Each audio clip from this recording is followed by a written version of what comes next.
আচ্ছা দেখো, এটা একটা বীজগাণিতিক রাশি দেওয়া আছে, তাহলে এইটাকে আমাকে উৎপাদকে প্রকাশ করতে হবে। দেখো উৎপাদক বলতে এই রকম যখন রাশি দেওয়া থাকবে এটাকে দুইটা পার্টে বিভক্ত করতে হবে এবং সেটা ইনটু অবস্থায় থাকবে। যেমন দেখো a+2 আসবে, এই গোটা রাশিটাকে আমরা এরকম ইনটু অবস্থায় রাখবো। ইনটু অবস্থায় রাখলে যেটা হবে সেটাই হবে আমাদের উৎপাদক। বলো তো ঘনমূলের সূত্র কে জানেন? a plus b whole cube সমান কি লেখা যাবে? a cube plus 3a square b plus 3ab square plus b cube। Good.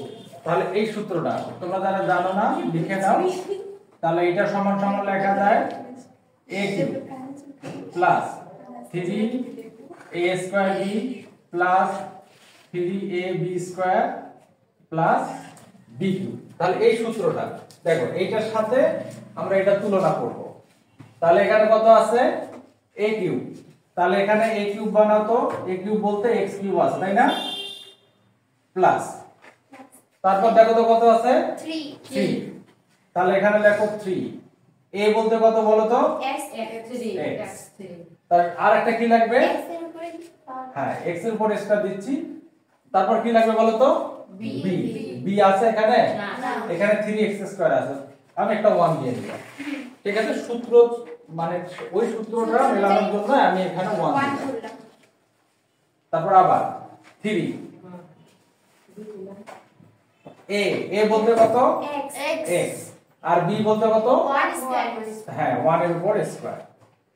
তাহলে আমাকে কি লাগবে দেখো তো? Plus b cube. এখানে b বলতে কত? 1। তাহলে এটার উপর হচ্ছে কিউব। এখন দেখো আমার এটা মিললো কিনা। x কিউব 3x² 1 যদি গুণ করে দেই তাতে পরিবর্তন হবে না, দিতেই পারি। এখানে 3x, তাহলে 3x 1 এর উপর স্কয়ার দিলে 1 এ হয়, আবার 3x এর সাথে গুণ করলে 3x এ হয়। এখানে আছে কত? 9। এখানে লিখলাম কত? 1। তাহলে এখানে আরো অবশিষ্ট কত থাকলো? 8। তাহলে অবশিষ্ট থাকলো আরো 8। তাহলে এই 8টা আমাকে লিখতে হবে। বুঝো নাই? না।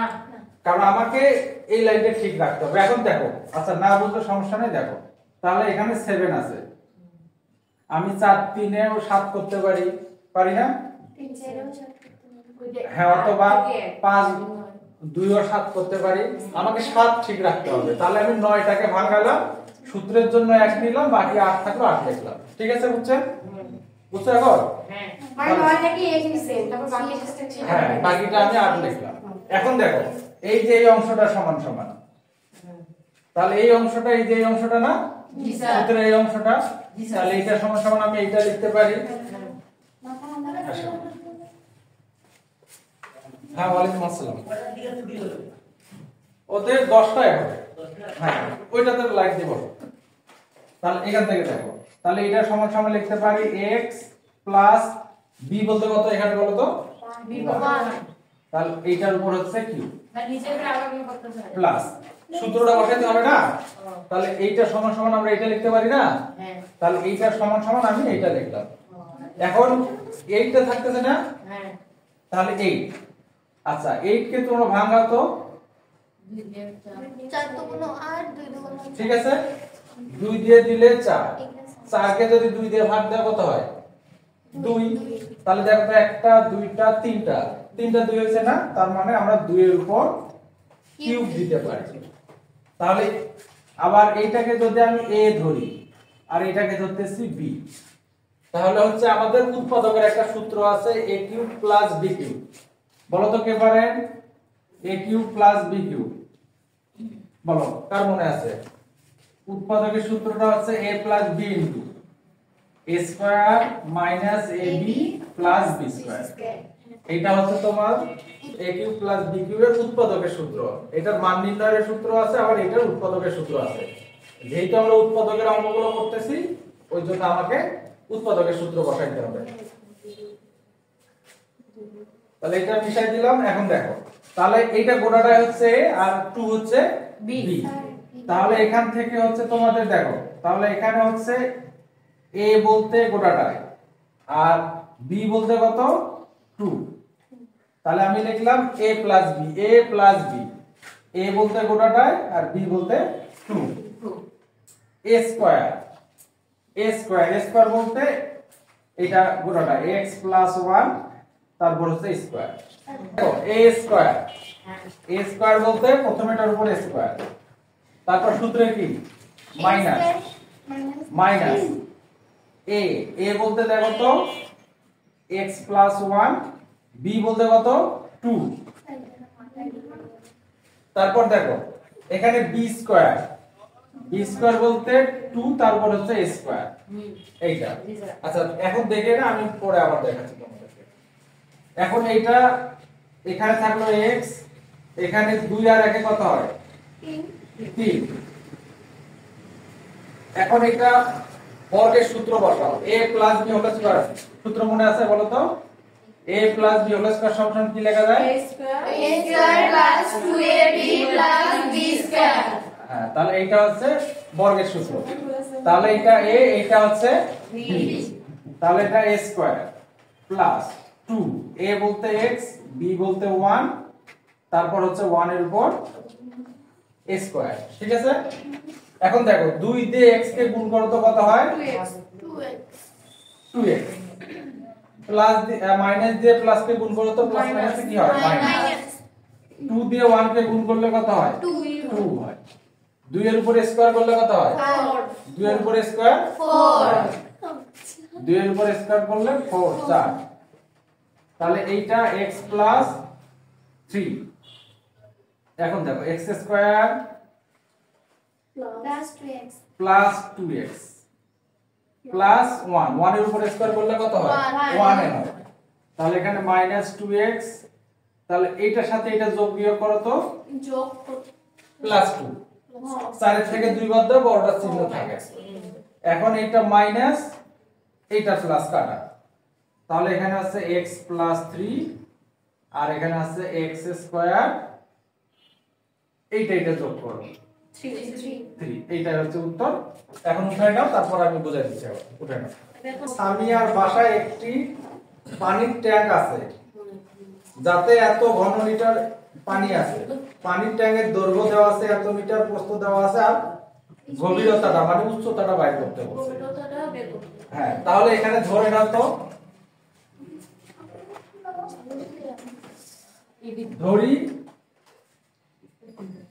পানির ট্যাঙ্কের গভীরতা, ধরি বা মনে করি লেখা যায়, আর আমরা জানি ওটা পরে লিখবো।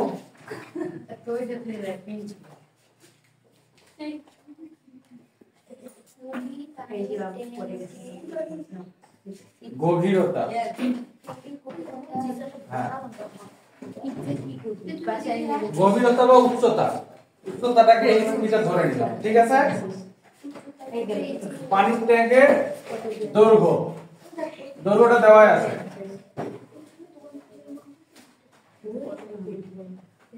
দৈর্ঘ্য কত মিটার দেওয়া আছে 40 মিটার। পানির ট্যাঙ্কের প্রস্থ কত মিটার?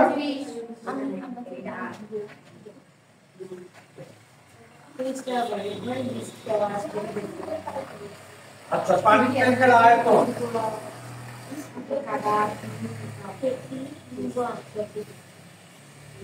এই আয়তন কত লিটার দেওয়া আছে দেখো তো, 1.20,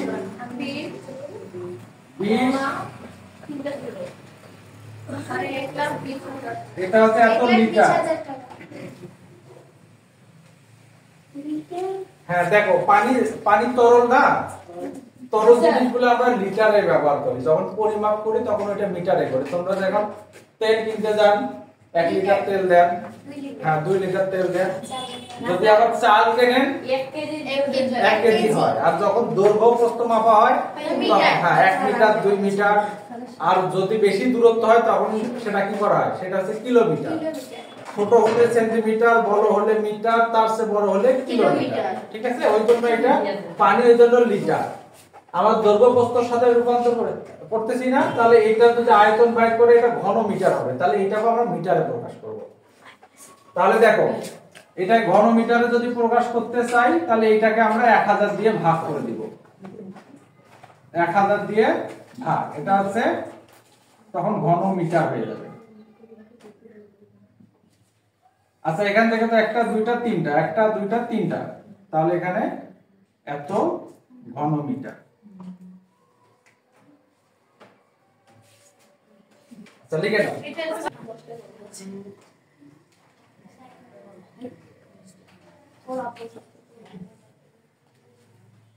পানির ট্যাঙ্কের আয়তন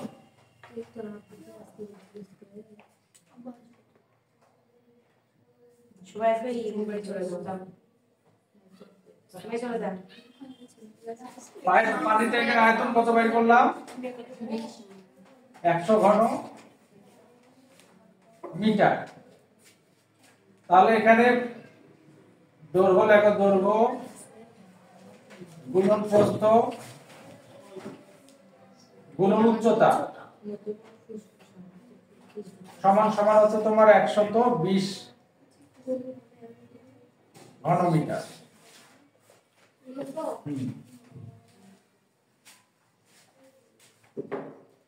দৈর্ঘ্য কত মিটার দেওয়া ছিল বলো তো?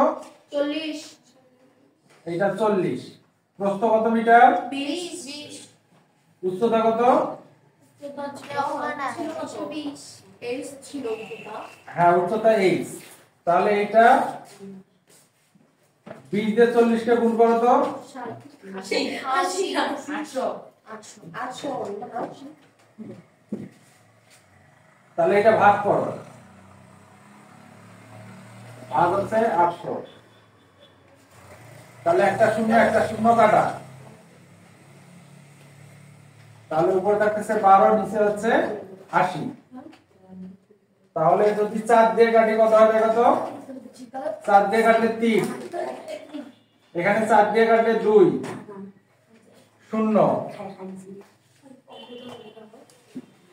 তাহলে উপরে থাকতেছে কত? 3, নিচে থাকতেছে 20। তাহলে এটা দিয়ে যদি ভাগ করি তাহলে একটা 0, 1, 5 বিষম 100। স্যার 0.15 তাহলে এটা যদি করে 1.5। দুই পাশে থেকে ঘন ঘন কাটা, শুধু মিটার। হয়ে গেছে। হ্যাঁ চলকের সাথে সংখ্যা যদি গুণ থাকে ওইটা ওই পাশে পার করে দিলে ভাগ হয়ে যায়। ইয়েস উপরে একটা শূন্য, নিচে একটা শূন্য কাটলাম, উপরে থাকে 12, নিচে থাকে 80। হ্যাঁ তাহলে আমি এবার 4 দিয়ে কাটলাম, 4 দুগুণে 8, শূন্যটা থাকলো, 3 4 12, ওই জন্য 3 উপরে 20 নিচে। তারপরে এই যে ভাগ করলাম। তারপর এখানে তোমাদের প্রয়োজনে এই যে এখান থেকে উত্তর বাইর হবে যদি তোমাদের কাছে ক্যালকুলেটর থাকে। p সমান সমান হচ্ছে 30,000।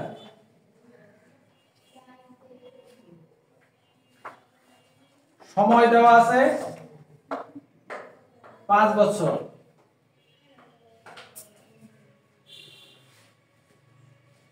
হার কত দেওয়া আছে?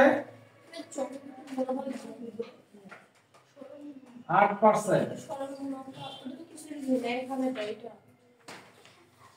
লাভ কত বাইর করতে বলছে?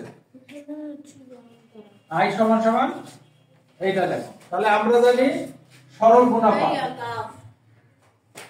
PN আর P দেওয়া আছে কত? 30,000।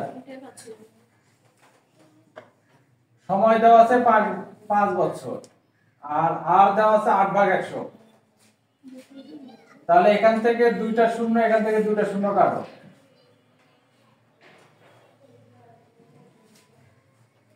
তাহলে 3 5 কত হয়? 15। দুইটা শূন্য গুণন 8, এটা দাও তো কত হয়? 0 0 5 8 40, 40 এর 0, 8 কে 8 আর 4 12, এইটা টাকা। দেখো আমার